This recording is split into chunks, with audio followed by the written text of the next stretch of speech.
the Atlanta Hawks just made LeBron James look like he was 27 years old again with a big 47-point performance, and the Hawks aren't playing great basketball right now, to be honest with you. They're 17 and 19. Things aren't looking great for them. They're not exactly where they'd like to be in the Eastern Conference. So I think now is a great time to end 2022 with an Atlanta Hawks trade guide video. I do hope you guys all have a great New Year's Eve and also get a great start to 2023 as well. So blessings to you in that. Make sure to subscribe here to Utility Sports for more content like what you see in today's video. This one is focused on Atlanta, like I obviously mentioned up to this point, and as you saw in the thumbnail, and of course the first graphic here. But we have trade guides for a bunch of other teams as well, and the goal is to have all 30 of them done before February, before the trade talks really start heating up, so then that way you can cover every single team you want to see here on the channel. Let's get into a video preview here. The current record is going to be one of those things we talk about for the Atlanta Hawks, plus a special current situation that they have going on in Atlanta right now as we speak. Tradable players and the contract situation for those guys. There's not as many in Atlanta as I think a lot of people would expect. There's players who obviously are trade eligible, but from my opinion, guys who I don't think that Atlanta's front office should really consider trading at this point, just given their age, long-term outlook. They don't have to be super rash in some of these decisions, in my opinion. Then draft pick situation. Of course, there's going to be a lot of complications here because of some of the moves that they've made the last 6 months. But I think it's much better than a lot of people are assuming it is. We'll look at long-term cap space. Does Atlanta have any money to spend in free agency? That's going to be a very easy question to answer and will not take up very much time in this video. Then we'll talk about whether they're a buyer or seller, what teams I could see them potentially trading with, and what that projected activity level is going to look like. Are they going to be super active? Will they not be active at all? What is really the expectation here for Atlanta going into the trade deadline this season?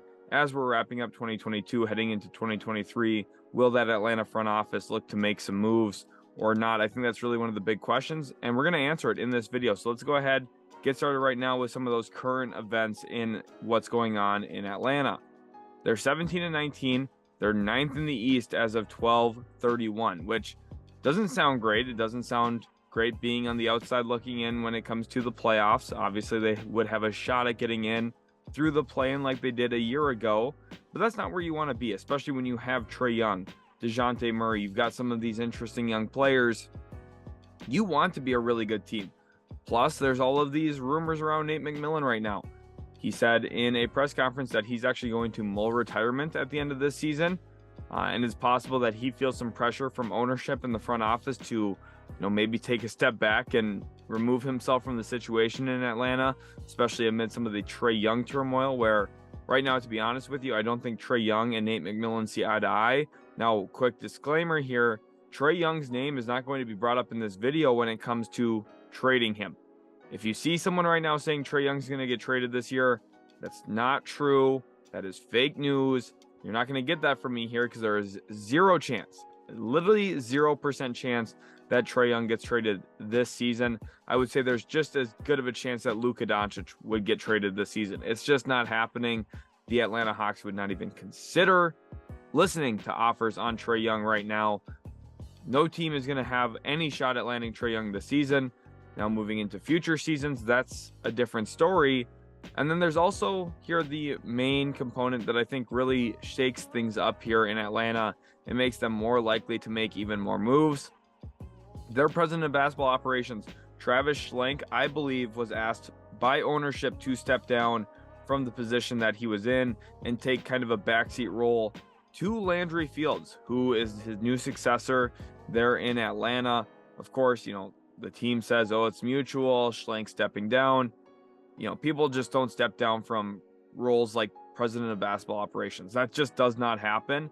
And there are some concerns from Atlanta fans about Travis Schlenk, who has a really positive relationship with Trae Young. Does that impact Trae Young's future in Atlanta? Again, this is not the video for that. I don't think Trae Young's getting traded this season. I think it's a waste of breath to even talk about it right now. And I did want to address it here because people are going to ask, well, what about Trae Young trades? That's not happening. It's just not going to. And for Atlanta right now, I know a lot of people are really hating on this team first of all, they're like 2 games back of being like the 6th seed right now. So if they win a couple games instead of losing a couple here, things could go back in their favor and they could get back in the playoff race and, and feel pretty good about themselves. This season's not lost by any means.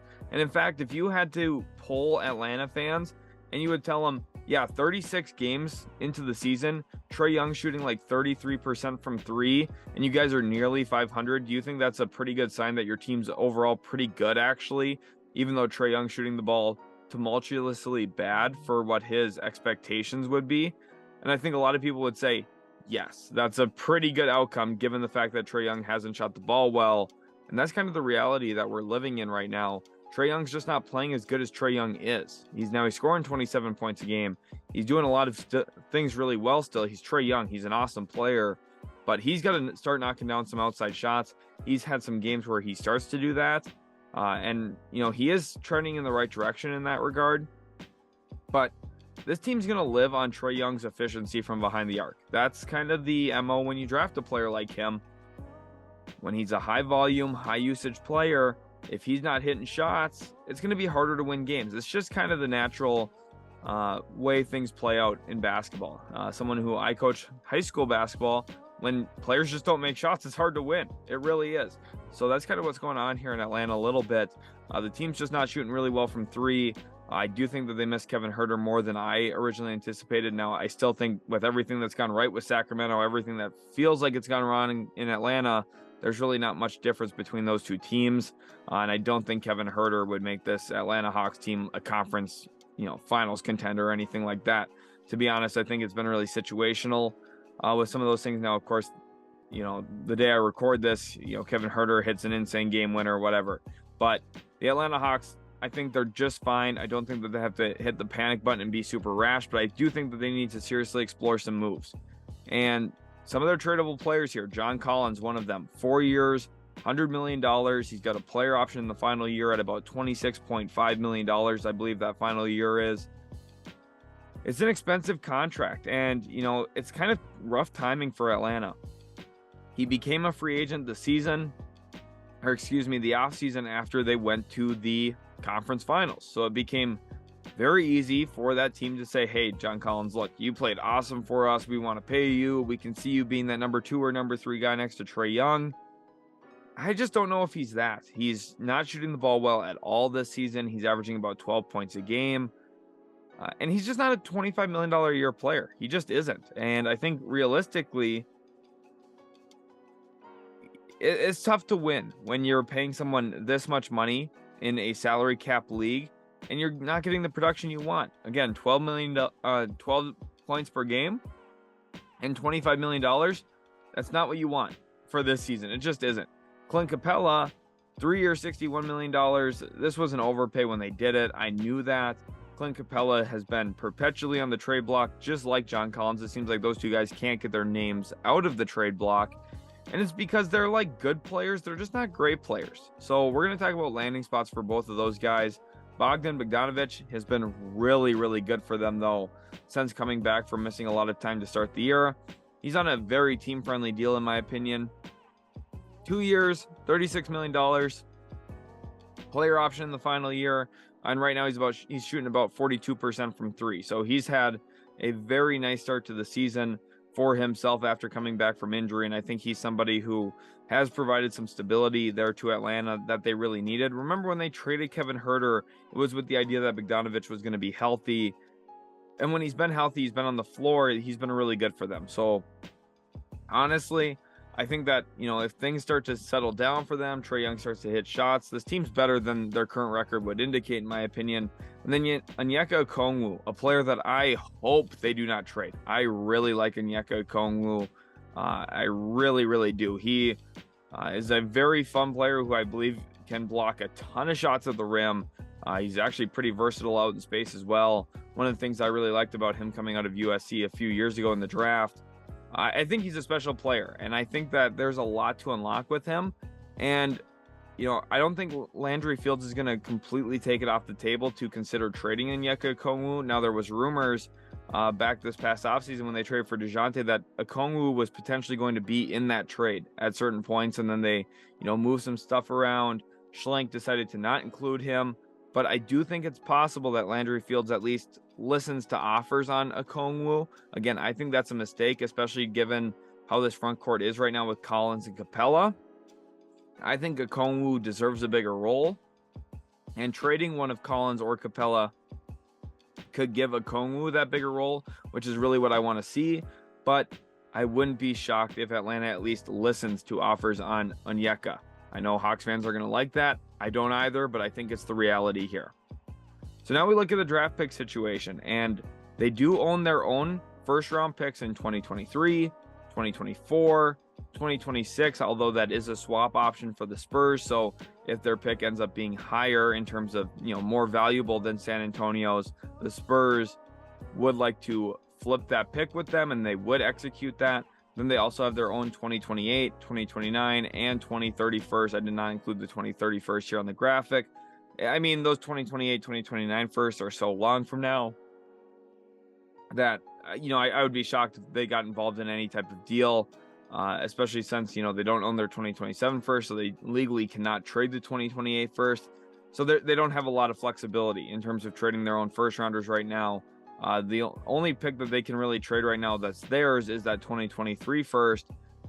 And they also own the 2024 Kings first round pick that has some protections on it. I believe it's lottery protected this year, or in 2024, top 12 protected in 2025, and then top 10 protected in 2026, which really limits what Sacramento can do, which is part of why I did not like that trade for Sacramento. The Kings right now cannot trade a pick through 2027 because of that trade. So, I don't like where the Kings are at in terms of making some moves of their own, because they really can't. They can't trade any picks right now for the most part, besides the 2028 first. They have less flexibility in trade talks than the Los Angeles Lakers, which is really not something you want to, say about your own team. But the Kings, that's where they're at right now with it. And the Hawks, their draft pick situation is a little bit better than a lot of people expect, but still not the most flexibility in the world.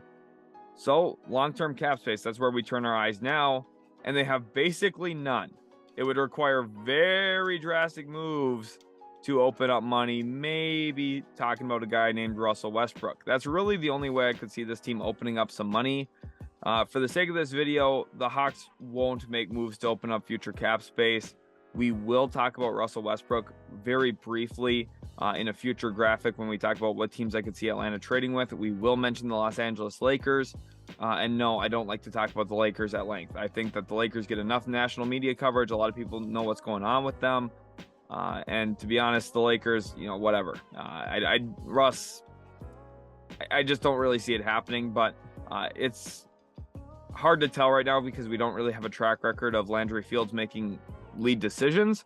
So I think anything's on the table. So I did want to include that later on in the video. But again, just to be completely honest and upfront with you guys, I would be shocked if they make a trade for Russell Westbrook. I really would be. So will they be a buyer or seller? I think that's really the big question here for Atlanta and for a lot of teams kind of in similar positions to Atlanta, where all of these teams are bunched up right now in both the West and East. About 2-3 games separate, the 3 and the 9 seeds in the conferences right now, which makes it really difficult to look at who could be a buyer or seller, especially since I'm recording some of these videos in December. When you look at them now, if they go on a 5-game win streak, they instantly become buyers. If they go on a 3-game losing skid, they become sellers. That's how compact everything is right now. I think the key here for Atlanta is artful repositioning. They have to look to make a couple moves. In my opinion, I think that they should make a move or two. And they're going to need to pivot. Just like you learn at junior basketball camp, the pivot foot is necessary. And I do think Landry Fields has to put his foot in the ground here and make a couple moves that do change the direction of this franchise. Without a couple of key decisions being made correctly, I think Atlanta's going to be in a tough spot long term. But if they do make some of those important moves that, flip this player for that player, flip this player for a pick or two, I think it can completely jolt this team. I think that they have the pieces to win. I really do like Trae Young, DeJounte Murray as a combo. Now, I think that there's ways that they can maximize this. I don't think Nate McMillan is the coach for those two guys, but I think in terms of the skill set, the actual talent that those two guys possess, they could put a winning product on the floor with those two guys being your 1 and 2 options. I firmly believe that. I think AJ Griffin's been a blessing for this team. I was shocked that he fell outside of the lottery. For those of you who've been watching the channel for a while, you know the NBA draft is kind of my baby. I love, scouting players, and that's where most of my time goes, to be honest. I spend so much time watching, college players, overseas players who are coming over for the NBA draft. And AJ Griffin, for me, always had a top 10 grade, and he fell to 16 to Atlanta. I was shocked by that. Of course, there were some questions about his knees, if he was going to be able to stay healthy, if he had the same bounce that he had in high school. Well, he's been pretty good for Atlanta this year. He's averaging over 10 points a game as a rookie, which is not easy to do, especially on a team like Atlanta where there's some depth, like with guys like DeAndre Hunter, John Collins, and Yeka Kongwu. Of course, Bogdanovic. I mean, there's a lot of players here who already eat up minutes and get shot attempts. So the fact that he's been impactful in his minutes has been a really good sign for me. I think Atlanta has talent. I think it's just about, again, repositioning, moving some stuff around, and trying to make it all fit together. And I think if they do a good job of that this trade deadline, we could see this team make a push this year, become a team that, maybe gives us a good first round series, maybe even slips into the second round. I think the conference finals is kind of a pipe dream at this point, unless Trae Young goes, absolutely crazy in the playoffs, which isn't something I would rule out.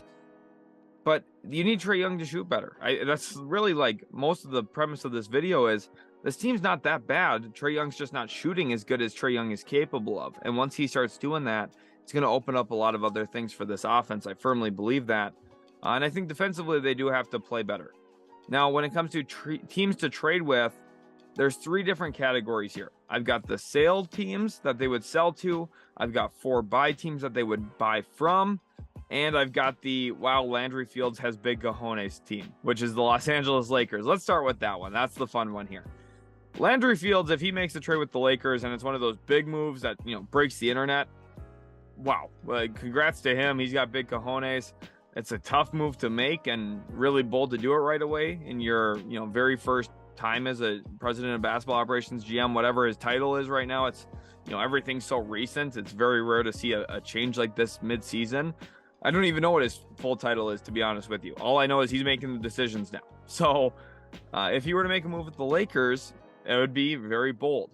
But maybe, just maybe, he says, well, I'm brand new on the job. I'm going to have this job for a while. I feel like I've got really good job security right now. Maybe, just maybe, those future first-round picks from the Lakers would be pretty valuable for me to build this thing up long-term. And maybe we can take advantage of buying Russell Westbrook's contract to get those first-round picks, open up our own cap space. That's really that big move I'm talking about here.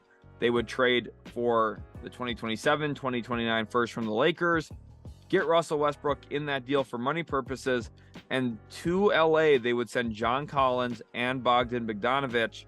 And I know that sounds like a lot, and it is. Those are 2 good players on this team. Now, John Collins, again, like I said earlier, is not playing up to the level that you would expect from him, especially on that contract. But I think Collins would fit in pretty well in LA, especially if his shooting does uptick like I would expect it to. And then Bogdanovic is a perfect fit with the Los Angeles Lakers, and something I think they would definitely need to do and look into. And then the Lakers there from that point would have the capability of making another move where they trade Patrick Beverley and maybe Kendrick Nunn to get in another different player who could fit in with them. And maybe they send out a few second rounders to, say, Detroit for Bojan Bogdanovic. And they could really retrofit their roster really quickly and end up with some pretty good options for themselves to fit around LeBron, Anthony Davis. And when they're at their best, they're playing 6 actually competent guys consistently. That would be pretty good for them, in my opinion. And for the Hawks, again, you're taking a long-term outlook at this. If you do trade for Russ, you have cap space more than likely this offseason where you can maybe make a move. And it could help you, add a couple players in. Again, I don't think this is the most likely thing. In fact, I would really bet against it. But I wanted to talk about what I thought was interesting. Let's go over to those sale teams now. These are where the Atlanta Hawks would be trading one of their, quote unquote, key guys. So for the Phoenix Suns, John Collins is really the one that jumps out to me. I think this is the most likely trade on the entire graphic right now. When you're watching this on your screen right now, The Phoenix Suns acquiring John Collins, I think, is the most likely of all of these. This trade would look like John Collins for Dario Saric, Jay Crowder, and a first-round pick in 2023. And you might be saying, whoa, that's kind of underwhelming. We'd like to get more than that for John Collins. You're just not going to. With the way that he's performing and his contract, some teams might even consider that a negative contract. So you don't really have a lot of leeway here. The nice thing is trading with Phoenix, you're getting 2 expiring contracts. I think Jay Crowder would actually be a really good fit for this team. And he is relatively close to Atlanta right now, from my understanding. So I think he would fit in really well with the Atlanta Hawks. I think he'd be a positive veteran leader for that team. Now, I know a lot of people are going to hold it against him, the fact that he's not with Phoenix right now. I think his track record indicates that he's a pretty good locker room guy to have around. And I think that Phoenix would like to have a John Collins. I think it gives them a little bit more athleticism, a little bit more balance into their front court that they badly need. And right now, Phoenix is just really thin. Cam Johnson's out. Devin Booker's out for a month now. They need players. They don't even have a 15th guy on their roster because they just haven't filled it all year. I think it's partially due to financial reasons with the luxury tax and wanting to save money, which I wouldn't advise when you're trying to win a championship, but that's what the Phoenix Suns are doing. So they're thin right now. A trade for John Collins would definitely help them. And they wouldn't miss Sarge at all. Now the Raptors here. This one, probably not the most likely, but if the Raptors decide, hey, we need a center, we're just not winning enough games right now because of the center issue. I know Christian Koloko is really fun. He's had some great moments. He had his first career 3 the day I'm recording this. Yeah, that's cool. Clint Capela is just better than Christian Koloko right now. That's just not debatable. Now, is he that much better? I don't know. But if you were to trade him to Toronto, you could maybe try and find a way to net a couple second-round picks. It's not great, but this would open the door to Onyeka Okongwu becoming the full-time starting center, which is something I'm really interested in. And I think that Okongwu with an opportunity, I think would really elevate what this Hawks team could be 2-3 years from now. So now for the buy moves, and these are some fun ones here, and they're very different from each other. One is a kind of lower end buy now move where they trade their, a pick this year or the Kings pick in a move for Jakob Poeltl. And you could kind of make this a 3-team deal where Clint Capela goes out the door somewhere, Poeltl comes into Atlanta, and then the third team, whoever takes in Capela, maybe gets a second-round pick of their own, and a first goes out to San Antonio. And there's some moving pieces here, right? There's enough stuff going on. Now, 3-team deals are hard to work out, and they're not as common as everyone would like to think they are. But Poeltl to Atlanta, I think, would be an upgrade over Capela. First, in terms of availability, Poeltl is consistently more healthy than Capela, more able to play than he is. And I think defensively is actually just a significant upgrade in terms of defensive positioning, which is really what I think Atlanta needs. I think Atlanta needs a big man who can take up space, consistently boxes out, consistently rebounds well, and is really good in drop coverage. That's what I think that they need, especially with DeJounte Murray on the roster now. We know that Poeltl, DeJounte is a really good pairing. We've seen these teams work out trades in the past. I think revisiting discussions here and getting Poeltl to Atlanta would make some sense. Another one here, and I really like this one. This one's really fun. Kristaps Porzingis to Washington. The Wizards right now, they have been winning some games as of late, but they're still kind of on the outside looking in terms of that Eastern Conference. It's hard to see them making a big push, and Porzingis has 2 years left on his deal, this year and next year. So, given that information, it's very possible that Kristaps could be someone that Tommy Shepard and the Washington Wizards look to shop around a little bit. And given what he was traded for last year, Spencer Dinwiddie, Davis Bertans, at the time viewed as 2 negative contracts. Dinwiddie, obviously a pretty good player. Bertans, pretty spotty in what you get from him. If his shot's falling, he's a nice player. If it's not falling, he's brutal and unplayable. Porzingis got traded for that. So it's possible you could, maybe squeeze in here and trade John Collins to Washington. And who knows what else you have to even include in that. I think it's possible that Washington would consider just moving Porzingis for Collins, or, maybe Porzingis for Collins and a second-round pick. And I think Porzingis would be a really nice fit next to DeJounte Murray specifically. He gives you a lot more rim protection and defensive prowess than John Collins. I know Porzingis has gotten a lot of hate in the past for his defense. I don't really understand why. He's one of the better rim protectors, honestly, to play the 4 in the NBA, and I think he's very capable of playing the 5 consistently as well. He's been doing that a little bit more in Washington this year, and he's been blocking a good number of shots. I believe just the other night he had 4 block shots, the night before that 3. So he's somebody who he is capable of protecting the rim. I've seen him in person many times, including a 5-block game. I think his length and his height goes a long way in that. Now, I think that in terms of footwork, fundamentals, defensively, he's not the cleanest, but you can't teach 7'3". That's the one thing I do know, and everyone's salivating over Victor Wembanyama right now. I myself am as well, because he's a freak athlete, and just something we really haven't actually seen in terms of the prospect evaluation process before, with how ready he is, I think, to impact the NBA. Well, Porzingis is sitting out here, and for a team like Atlanta to maybe have a shot to just go get him and not really cost much, besides a guy who's averaging 12 points a game and kind of struggling this year, I think it's something you really have to explore. Now, I don't think Washington is just giving him away for free, but I think once you get into discussions, it's possible you could pull him away for cheaper than some people would expect. The Detroit Pistons are going to likely trade Bojan Bogdanovic this year. And Atlanta, if they decide to V-cut where they're at right now and say, look, we don't need to sell, we can buy, Bojan Bogdanovic would be a really nice addition for them. Again, back to this whole issue on their shots aren't going in. Trade for a guy who's shooting over 40% from 3. It's pretty simple math. You add a good shooter to a team not shooting well, it fixes some of the issues. That's really, kind of ESPN level analysis there. It's not the deepest thought process. It's not that deep in terms of thinking. It really isn't. It's kind of the easy way to talk about basketball right now. And one of the things I've hated about this, kind of social media era of the NBA is a lot of people just say, oh, well, 3-point shooting wins. Not really, but it helps. And I think Bojan Bogdanovic would significantly help this offense right now. Now, he wouldn't solve the defensive issues, but Troy Weaver for the Pistons has kind of a history at looking at some former first-round picks, guys who are on long-term contracts, or guys who, maybe are not playing up to the level of talent that he thinks they have. And a John Collins, Bojan Bogdanovic swap, I think, does make some sense here. Now, we could also see that involved in a 3-team deal again. Like I said earlier, though, 3-team deals are not always easy to work out. And then the last one here, the Utah Jazz trading Malik Beasley to Atlanta. Again, I just see this as a potential, okay, we need to add a little bit more shooting. And I think Malik Beasley does give Atlanta something that, not even Bojan would give them, which is movement shooting. Bojan Bogdanovic is a really good spot-up shooter. Malik Beasley does a lot of his shooting off of the move, which is really important, I think, for a team like Atlanta, who their offense at times can get pretty stale, just because it's kind of like a Trae Young, DeJounte Murray take some turns here, run a pick and roll.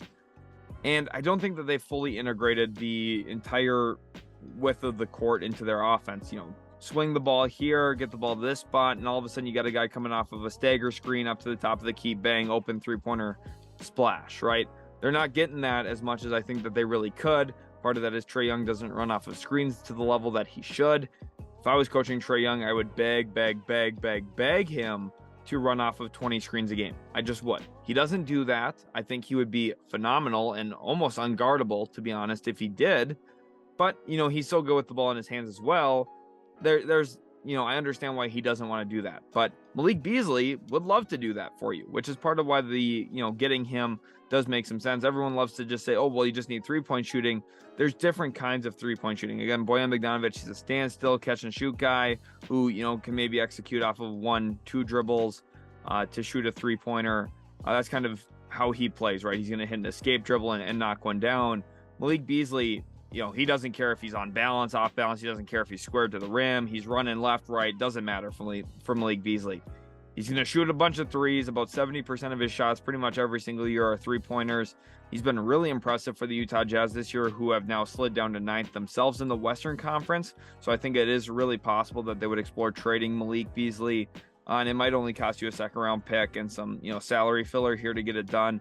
I think Beasley, the more I talk about it, the more I'm kind of falling in love with it here for Atlanta. I think he would solve some of the issues for sure that we've seen this year.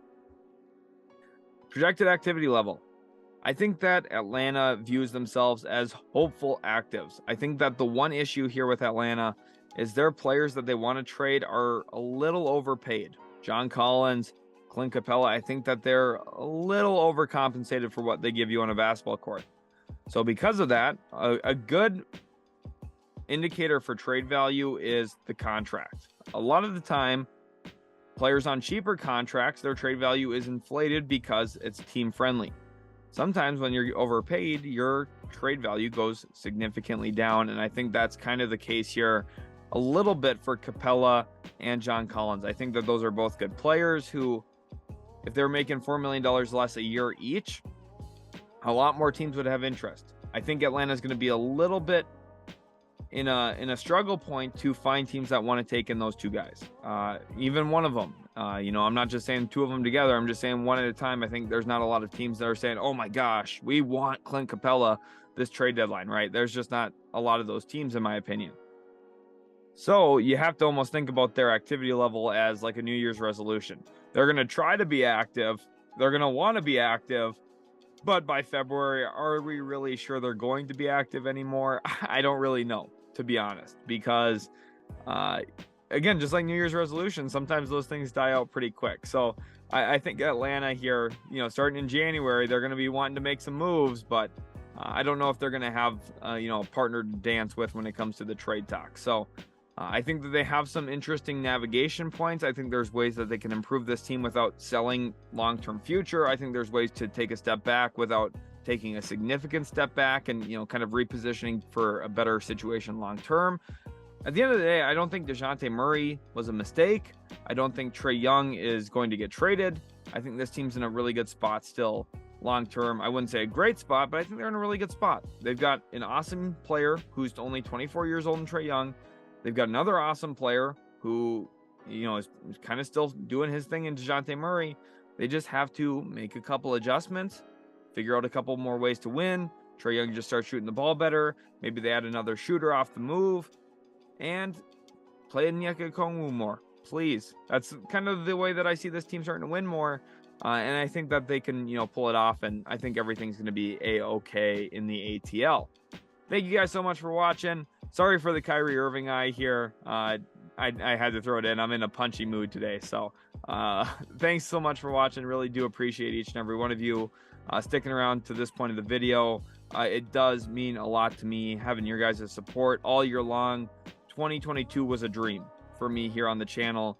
So huge thank you to you guys. And I'm really looking forward to 2023 as well. Much love, and we'll catch you in the very next Utility Sports video.